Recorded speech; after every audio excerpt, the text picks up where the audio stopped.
जय हिंद। नमस्कार साथियों, कैसे हैं आप सभी लोग। उम्मीद करते हैं कि आप सभी लोग अच्छे होंगे और आपकी तैयारी जो है बिल्कुल अच्छी तरीके से चल रही होगी। तो साथियों, आज के इस क्लास में हम सभी लोग जो है बीएसएससी कार्यालय परिचारी भर्ती 2026 के एग्जाम के लिए टॉप मोस्ट इम्पोर्टेंट क्वेश्चन को देखेंगे, जो कि साथियों आपके एग्जाम के लिए जो है काफी इम्पोर्टेंट है। तो साथियों, यदि आप सभी लोग इस बार सिलेक्शन लेना चाहते हैं तो आप सभी लोग इस क्लास को बिल्कुल अच्छे से देखिएगा, जिससे कि आप इन सभी क्वेश्चन को याद कर पाएंगे और आप अपने एग्जाम में सभी क्वेश्चन को बनाकर इस बार साथियों आप सिलेक्शन जो है ले पाएंगे। तो चलिए क्लास को स्टार्ट करते हैं। उनसे पहले यदि आप इस चैनल पे पहली बार जुड़े हैं तो आप जो है इस चैनल को सब्सक्राइब कर लीजिए और सब्सक्राइब करके आप ऑल नोटिफिकेशन को ऑल पे दबा के जुड़ जाइए, जिससे कि जब भी कोई नई क्लास हो सबसे पहले क्लास का नोटिफिकेशन आपके पास पहुंच सके। तो आप इस चैनल को सब्सक्राइब कर लीजिए, साथ ही साथ आप जो है इस क्लास को भी लाइक जरूर कर लीजिएगा। तो चलिए क्लास को स्टार्ट करते हैं और देखिएगा क्वेश्चन क्या पूछा गया है। क्वेश्चन पूछा गया है कि भारत में मताधिकार के लिए जो न्यूनतम आयु क्या है। चलिए बताइएगा। ये सभी क्वेश्चन काफी इंपोर्टेंट और चुनिंदे प्रश्न हैं जो आपके एग्जाम में जो है 100% आपको पूछे जाएंगे। तो आप अच्छे से इन सभी क्वेश्चनों को याद कीजिएगा और बताएंगे कि भारत में मताधिकार के लिए जो न्यूनतम आयु क्या है। तो याद रख लीजिएगा, इनके लिए न्यूनतम आयु होगा 18 वर्ष। ऑप्शन यहाँ पे 20 क्वेश्चन का सही जवाब है 18 वर्ष हो जाएगा। अगला क्वेश्चन देखिएगा। क्वेश्चन है कि पौधों में वृद्धि को नियंत्रित करने वाला प्रमुख पादप हार्मोन कौन सा है। चलिए बताइएगा कि पौधों में वृद्धि को नियंत्रित करने वाला प्रमुख पादप हार्मोन कौन सा है। तो याद रख लीजिएगा, यहाँ पे साइटोकाइनिन होगा। ऑप्शन ए यहाँ पे इस क्वेश्चन का सही जवाब हो जाएगा, साइटोकाइनिन हो जाएगा। अगला प्रश्न देखिएगा। प्रश्न पूछा गया है कि बिहार का कुल भौगोलिक क्षेत्रफल कितना है। चलिए बताइएगा आप कि बिहार का कुल भौगोलिक क्षेत्रफल कितना होगा। तो याद रखिएगा, बिहार के कुल भौगोलिक क्षेत्रफल हो जाएगा आपके 94,163 वर्ग किलोमीटर। ऑप्शन ए के साथ है तो आपका सही जवाब है 94,163 किलोमीटर होगा। अगला क्वेश्चन देखिएगा। क्वेश्चन पूछा गया है भारतीय संविधान की कौन सी अनुसूची भाषाओं से संबंधित है। चलिए बताइएगा कि भारतीय संविधान का कौन सा अनुसूची है जो भाषाओं से संबंधित होगा। तो याद रख लीजिएगा, भाषाओं से संबंधित अनुसूची जो है 8वीं अनुसूची है। ऑप्शन यहाँ पे 20 क्वेश्चन का सही जवाब है 8वीं अनुसूची हो जाएगा। आगे देखिएगा। प्रश्न पूछा गया है कि पंचायत राज संस्थाओं को संवैधानिक दर्जा किस संशोधन द्वारा जो है दिया गया। चलिए बताइए। तो पंचायत राज संस्थाओं को संवैधानिक दर्जा किस संविधान संशोधन के द्वारा दिया गया है। तो ये दिए गए हैं 73वां संविधान संशोधन के तहत। ऑप्शन सी सही जवाब है। आगे देखिएगा। प्रश्न दिया गया है। प्रश्न है कि मौलिक कर्तव्यों को किस देश के संविधान से जो है लिया गया है। चलिए बताइएगा कि मौलिक कर्तव्यों को किस देश के संविधान से लिया गया है। तो मौलिक कर्तव्य जो है ये सोवियत संघ से लिए गए हैं। ऑप्शन यहाँ पे सी इस क्वेश्चन का सही जवाब होगा, सोवियत संघ हो जाएगा। चलिए अगला क्वेश्चन देखिएगा। प्रश्न पूछा गया है यहाँ पे। प्रश्न पूछा है कि असहयोग आंदोलन किस वर्ष जो है शुरू किया गया था। चलिए बताइए। तो असहयोग आंदोलन जो है ये शुरू किस वर्ष किए गए थे। तो ये किए गए थे आपके 1920 में। ऑप्शन यहाँ पे 20 क्वेश्चन का सही जवाब है 1920 में किए गए थे। अगला प्रश्न देखेंगे। प्रश्न पूछा है कि पानीपत का प्रथम युद्ध 1526 किसके बीच जो है लड़ा गया था। चलिए बताएंगे आप कि पानीपत का प्रथम युद्ध 1526 में किसके बीच लड़ा गया था। तो याद रख लीजिएगा, यह युद्ध लड़े गए थे बाबर और इब्राहिम लोदी के बीच। ऑप्शन ए यहाँ पे इस क्वेश्चन का सही जवाब है, बाबर और इब्राहिम लोदी के बीच हुआ था। अगला क्वेश्चन देखिएगा कि सौर मंडल का सबसे चमकीला ग्रह जो है कौन सा है। चलिए बताइए कि सौर मंडल का सबसे चमकीला ग्रह कौन सा है। तो शुक्र ग्रह जो है ये सौर मंडल का सबसे चमकीला ग्रह है। ऑप्शन सी सही जवाब है, शुक्र ग्रह होगा। आगे देखेंगे। क्वेश्चन है कि भारत की सबसे लंबी नदी कौन सी है। चलिए बताएंगे साथियों कि भारत की सबसे लंबी नदी कौन सी है।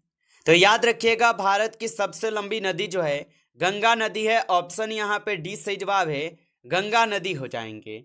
अगला क्वेश्चन देखिएगा, क्वेश्चन पूछा है कि कंचनजंगा पर्वत शिखर भारत के किस राज्य में स्थित है। चलिए बताएंगे आप कि कंचनजंगा पर्वत शिखर भारत के किस राज्य में स्थित है।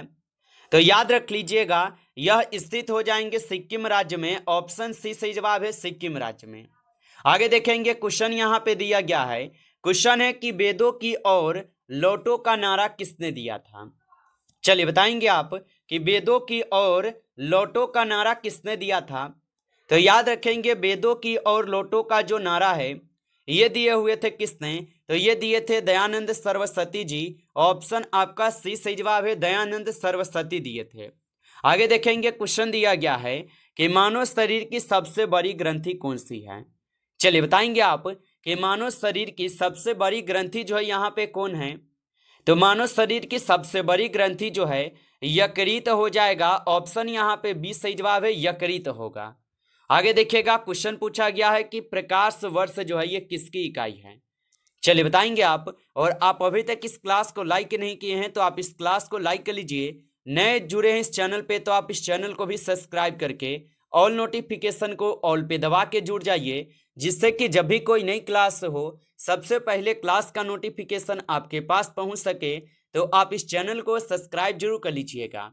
और बताएंगे कि प्रकाश वर्ष किसकी इकाई है। तो याद रखेंगे, प्रकाश वर्ष जो ये प्रकाश की गति की इकाई है। ऑप्शन सी सही जवाब है। अगला क्वेश्चन देखेंगे, क्वेश्चन है कि विटामिन सी की कमी से कौन सा रोग होता है। चलिए बताएंगे आप कि विटामिन सी की कमी से कौन सा रोग होता है। तो याद रखेंगे, विटामिन सी की कमी से स्कर्वी रोग होता है। ऑप्शन सी सही जवाब है, स्कर्वी रोग होता है। अगला क्वेश्चन दिया गया है कि शुष्क बर्फ जो है ये क्या है। चलिए बताएंगे आप कि शुष्क बर्फ जो है क्या होगा।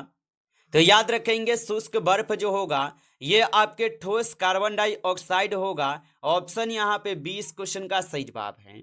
आगे देखिएगा, क्वेश्चन पूछा गया है कि बिजली के बल्ब का फिलामेंट किसका बना होता है। चलिए बताएंगे आप कि बिजली के बल्ब का फिलामेंट किसका बना होता है। तो ये बने होते हैं आपके टंगस्टन के। ऑप्शन सी को सही जवाब करेंगे, टंगस्टन के बने होते हैं।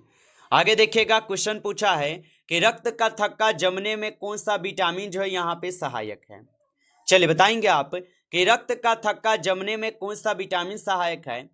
तो याद रख लीजिएगा, विटामिन के जो है ये सहायक है रक्त की थक्का जमने में। ऑप्शन डी सही जवाब होगा, विटामिन के हो जाएगा।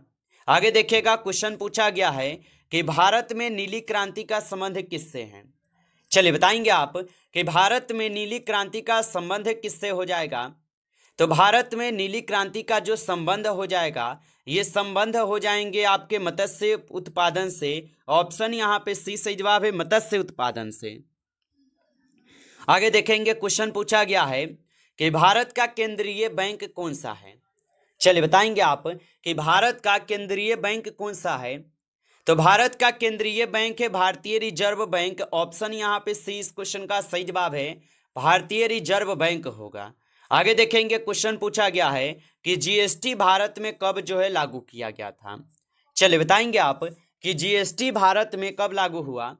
तो याद रखेंगे, जीएसटी जो है ये भारत में लागू हुआ था 1 जुलाई 2017 को। ऑप्शन आपका बी सही जवाब है, 1 जुलाई 2017 को हुआ था, याद रखेंगे। चलिए आगे देखिएगा, क्वेश्चन पूछा गया है। क्वेश्चन है कि सफेद सोना जो है किसे कहा जाता है। चलिए बताएंगे आप कि सफेद सोना जो है किसे कहा जाता है। तो याद रखेंगे, सफेद सोना कपास को कहते हैं। ऑप्शन आपका बी सही जवाब है, कपास को कहते हैं। आगे देखेंगे, क्वेश्चन यहाँ पे दिया गया है। क्वेश्चन है कि नीति आयोग का अध्यक्ष कौन होता है। चलिए बताएंगे आप कि नीति आयोग के अध्यक्ष कौन होता है।